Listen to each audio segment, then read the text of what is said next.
la chance d'être un élu local et j'étais confronté directement au problème du changement climatique. La ville de Guînes est à cheval sur les monts d'Artois et sur le début de la plaine des Flandres, c'est-à-dire sur les Watringues. Et depuis des siècles, il y avait régulièrement des coulées de boue, des inondations. Classiquement, sur Guînes, il tombait 700 mm par an. Je peux vous dire que depuis une dizaine d'années, ça ne fait que croître. Et actuellement, on tourne à peu près à 1000 mm par an. 300 mm d'eau en plus qui tombent sur un bassin versant qui est relativement important.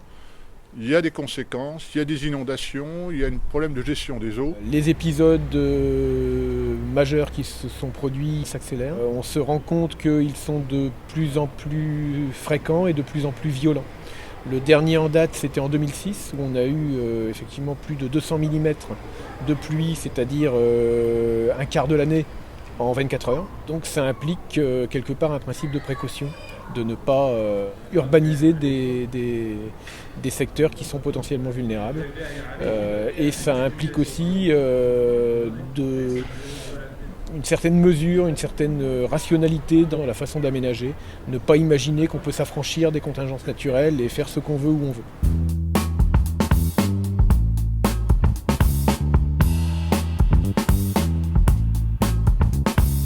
La communauté de communes est compétente en matière de lutte contre les inondations. C'est pas anodin, ça veut dire que les communes se sont rendues compte qu'elles ne pouvaient pas gérer les choses à leur niveau puisque les limites administratives ne coïncident pas avec les limites des phénomènes géographiques. Après réflexion, il y a eu un premier programme Ararat 1 suite à des événements climatiques intervenus dans les années 2000. Donc pour ça, les objectifs ont donc été d'implanter un certain nombre de bassins qui n'ont pas pu se réaliser parce qu'on touche aussi à la problématique de la propriété foncière et de la maîtrise du sol et de la bonne entente aussi avec le monde agricole pour arriver à réaliser des ouvrages qui représentent des emprises et qui donc présentent aussi une perte de revenus pour les agriculteurs puisqu'ils n'ont plus la terre pour les cultiver. Et puis ça a été de l'hydraulique douce qui là est passé plus facilement et à l'amiable si je puis dire et dont on se rend compte au final qu'elle est sans doute la démarche première à mettre en place et peut-être la plus efficace. Alors les ouvrages, pour vous en citer quelques-uns, ont été mis en place en 2004-2005.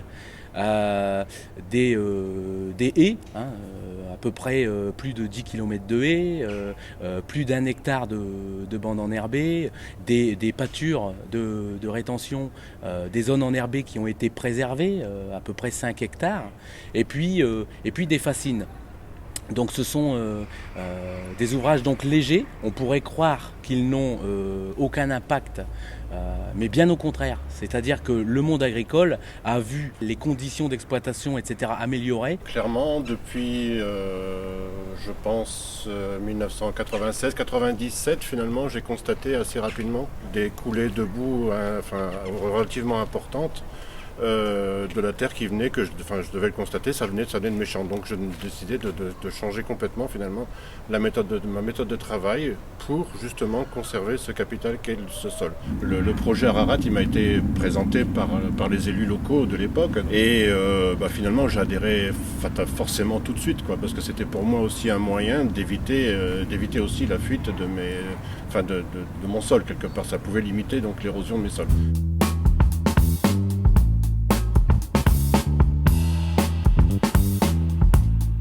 Maintenant, il y a des secteurs où on sait très bien qu'on sera obligé de passer par des ouvrages durs puisque la pente est trop forte et on sait très bien par exemple qu'il n'y a pas de solution en aval pour tamponner. Donc il faut un ouvrage pour ralentir l'eau pour tamponner de manière plus forte dès l'amont. Ça demande beaucoup de pédagogie, d'explication, d'incitation, parfois d'aide aussi parce que chacun est sujet à ses contraintes dans sa vie de tous les jours et les agriculteurs également. Donc ça prend du temps, mais les mentalités évoluent. Donc tout ce travail de sensibilisation se fait par le biais aussi d'instances comme les chambres d'agriculture ou autres. Et petit à petit, on arrive à dépassionner le débat et à travailler de manière plus régulée et plus objective sur le terrain.